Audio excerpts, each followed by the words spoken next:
ਜ਼ੁਬਾਨੀ ਕਲਮਾ ਹਰ ਕੋਈ ਆਖੇ, ਦਿਲ ਦਾ ਪੜਦਾ ਕੋਈ ਹੂ। ਜਿੱਥੇ ਕਲਮਾ ਦਿਲ ਦਾ ਪੜਦੇ, ਜੀਬ ਨੂੰ ਮਿਲੇ ਨਾ ਢੋਈ ਹੂ। ਉਹ ਦਿਲ ਦਾ ਕਲਮਾ ਆਸ਼ਿਕ ਪੜਦੇ, ਕੀ ਜਾਣਨ ਯਾਰ ਗਲੋਈ ਹੂ। ਐ ਕਲਿਮਾ ਮੈਨੂੰ ਪੀਰ ਪੜਾਇਆ, ਮੈਂ ਸਦਾ ਸੁਹਾਗਨ होई हूँ। हाय हाय फिर तो बात ही एक ही बस सीढ़ी है हजरत। हाँ बस जिसने ये तय कर ली फिर कमाल ही कमाल है। आगे ये तय नहीं होती है, ये तय नहीं होती। अब अहबाब की मर्जी ये होती है कि पीर हमें हमारी मर्जी के मुताबिक मिले हजरत। नहीं है हजरत, दुआ करो अल्लाह में मुरीद होने की तौफीक अता फरमाए। वो शाह साहब खामोश रहे, मुरीद था ना, नहीं बोला। थोड़ी देर बाद 10 कोसी की कदम क्यों में चला गया। 18 साल किताब में मैंने पढ़ा गुजर गए, लेकिन उसने दोबारा जुबान पर बात नहीं लाई। तो बस बड़े रंग वाले लोग होते हैं। वो लिखा है कि ज़ाहिर है हर साल हजरत वो दिन आता था जिस दिन बेटा खोया था। 18वां साल था बेटे को खोए। तो अल्लाह जल्ला शानहू हुजूर नबी अलैहिस्सलाम की महफिल में सारे हैं, अल्लाह किसी को औलाद का दुख न दिखाए। बच्चा इंतकाल कर जाए ना तो सुकून आ जाता है, लेकिन इसका पता ही नहीं वो किस हाल में है, तो फिर हजरत वो जख्म सारी जिंदगी रिश्ता रहता है। वो 18 साल बाद, ज़ाहिर हर साल आता था, 18 साल वही दिन हजरत वो घर बैठे थे। तो कोई बात हुई किबला शाह साहब के बारे में ना, तो कुरान करीम में अल्लाह खुद कह रहे हैं वालमू अन्नमा अमवालुकुम व औलादुकुम फितना, ये आजमाइश है, वल्लाहु इंदहु अजरुन अज़ीम। लेकिन ये है जो पूरा उतरेगा तो हम उसे अजर अजीम भी अता करेंगे। वो बीवी फाटी पड़ी, वो कहती है मैनू ना शाह साहब दी गल्लां सुनाया कर, मैं नहीं मानती उन्होंने कोई। तू क्यों नहीं मानती? वो कहने लगा मैं उस दिन मानूंगी, कहने लगी मैं उस दिन मानूंगी जिस दिन मेरा बेटा ढूंढ के देंगे। अब मुरीद था ना, दिल पे चोट लगी, उसको अपनी जुबान को लगाम दे। इसमें भी कोई हिकमत है, जब वक्त आएगा तो शाह साहब ये रंग भी जाहिर करेंगे। वो अब पीर भी आंख वाला था, वो बंदा भेज के ना बुला लिया उसको, बताया कुछ नहीं। तो क्या किया, सर से वो पग उतार के ना उसको फरमाते हैं ओए नाई बाबिया, वो मेरे वाल वाह भी वध गए ने, तो तू टिंड नहीं कर देता मैं?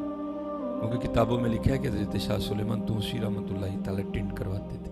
मौला अली की सुन्नत है ना टिंड करवाना, तो आप भी टिंड करवाते थे। उसकी ईद हो गई हजरत, उसने जनाब वो उस तरह निकाला और तेज़ करके ना बिस्मिल्लाह शरीफ पढ़ के दाईं जानिब से टिंड करनी शुरू कर दी। अब बीवी ने जख्म पहले छील दिया, अंदर बेटे की जुदाई का एक तूफान बरपा है, लेकिन क्या किया, जुबान को दांतों के नीचे दे लिया। कहीं बेटे की मोहब्बत में मैं मगलूब ना हो जाऊं और जुबान से कुछ ऐसा ना निकल जाए कि 18 साल की मेहनत ही जाया जाए। लेकिन तूफान तो तूफान है ना हजरत।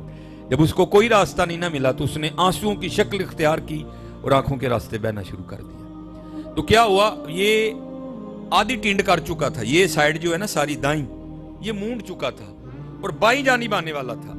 तो आते आते ना क्या हुआ, आंसुओं का एक कतरा शाह साहब के सर के उस हिस्से पर गिरा जहां से बाल उतर गए थे।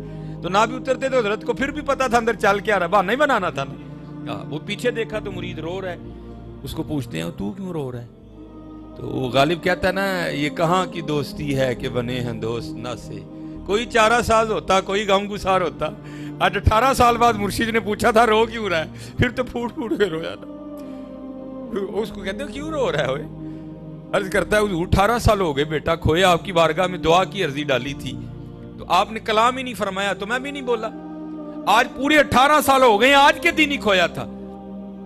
घर में बैठा था तो बीवी ने मुझे ताना दिया, कहती मैं शाह साहब को उस दिन मानूंगी जिस दिन मेरा बेटा ढूंढ के देंगे। तो हुजूर ये वो कह रही है, मैं नहीं कह रहा। मुस्कुराकर फरमाने लगे उसने कौन सा रोज रोज कहना, चल तू घर पहुंच, तेरे जाने से पहले पहले आ गया होगा। अब वो मुरीद था ना हजरत, उसने दौड़ लगा दी।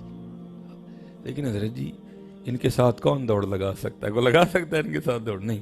ये लिखा है कि एक दिन हजरत ख्वाजा निज़ामुद्दीन औलिया रहमतुल्लाह तआला आप अपनी खानकाह में थे और जज़ब का गलबा था। तो करते क्या थे, बार बार ना जमीन पे अपना पंजा रखते थे, आधा पाँव, सारा पाँव नहीं रखते थे, सिर्फ पंजा रखते थे और फिर उठा लेते थे। कोशिश करते थे सारा रखने की, लेकिन रखने की नौबत ही नहीं आती थी। आधा रखते फिर उठा लेते। अब सारे मुरीद खड़े देख रहे हैं खानकाह में कि हजरत साहब बार बार आधा पाँव जमीन पे रख रहे हैं, पूरा नहीं रख रहे। लेकिन उस वक्त जज़ब का गलबा था, किसी में इतनी हिम्मत नहीं हुई कि हजरत के करीब जाके को पूछे हुजूर आधा पाँव क्यों रख रहे हैं, सारा क्यों नहीं रख रहे? جب حضرت کا جذب کم ہوا نا اور آپ آ کے اپنی مسند پہ بیٹھے تو سارے مرید اکٹھے ہو کے آ گئے. عرض کی تھی حضور ہم دیکھ رہے تھے آپ بار بار زمین پہ آدھا پاؤں رکھتے تھے پھر اٹھا لیتے تھے, سارا نہیں رکھتے تھے, تو یہ آپ کیا کر رہے تھے؟ تو آپ نے فرمایا میں نے اپنے اکابرین کا قول پڑھا ہے کہ اہل اللہ کے لیے عرش الہی 2.5 قدم ہے, لیکن قربان جاؤ نظام الدین کا تو آدھا بھی نہیں بن رہا تھا. اللہ, ان کے ساتھ حضرت کون دوڑ لگا سکتا ہے کوئی ان کے ساتھ نہیں لگا سکتا حضرت. یہ تو انجینئر مرزا محمد علی کا ویسے دماغ خراب ہو گیا, ان کے ساتھ نہیں دوڑ لگا سکتا کوئی بھی. اس نے لگائی دوڑ, لیکن جب گھر پہنچا نا تو جا کے کیا دیکھتا ہے, سارا گاؤں اکٹھا ہے, چھت پہ عورتیں چڑھی ہیں, نیچے مرد کھڑے ہیں. جا کے حیران ہو کے پوچھتا ہے بھائی کیا ہوا میرے گھر میں؟ وہ کہتے ہیں یار ہمیں خود نہیں پتا, ایک گھوڑا بدھا ہے, چارپائی بچھی ہے, 20 سال کا گبرو نوجوان بیٹھا ہے, پتہ نہیں کون ہے وہ اس نے لوگوں کو سائیڈ پہ کیا, اندر گیا. اب تو خون ٹھنڈے ہو گئے ہیں نا, تب ابھی خونوں میں گرمی تھی حضرت. خون نے خون کو کھینچا, باپ کو نہیں بتانا پڑا یہ بیٹا ہے, اور بیٹے کو یہ نہیں بتانا پڑا یہ باپ ہے. دونوں بغل گیر ہوئے, سینے سے سینہ لگا, خوب روئے دونوں. جب اندر کا طوفان تھم گیا نا تو باپ بیٹے سے پوچھتا ہے پتر وہ کس طرح گیا اور کس طرح آیا؟ وہ کہتا ہے بھائی جب گیا تو خود ہی نہیں پتا تھا, چھوٹا تھا. لیکن یہ ہے کہ سکھوں کے گھر میں تھا, انہوں نے کہا ہم نے تجھے راستے میں سے اٹھایا تھا, اغوا کیا تھا, لیکن یہ نہیں بتاتے تھے کہ اٹھایا کہاں سے ہے, اب بتاتے تو میں لوٹا تھا. اچھا پتر یہ تو ہوا جانا, اب یہ بتا واپس کس طرح آیا؟ وہ کہتا ہے ابا جی میرا سکھ مالک کہیں جانے والا تھا اور اس نے مجھے گھوڑا تیار کرنے کا حکم دیا, تو میں گھوڑا تیار کر کے نا اس کی لگامیں پکڑے کھڑا تھا. میرا منہ دروازے کی جانب تھا, بابا دروازے سے نہیں آیا, زمین سے نکلا یا آسمان سے گرا مجھے نہیں پتا کوئی بھی. بھاگتا ہوا آیا, میرا ہاتھ پکڑا اور گھوڑے سمیت مجھے وہاں سے یہاں کھڑا کر کے خود غائب ہو گیا. اب مرید تھا نا حضرت, وہ پوچھتا ہے پتر اگر لے جاؤں اور بابا جی پہچاننے پڑے تو پہچان لے گا, اگر شناخت کرنی پڑے تو کر لے گا, پہچان لے گا نا بابا جی کو کہ یہ وہ تھے کہ کوئی اور ہے.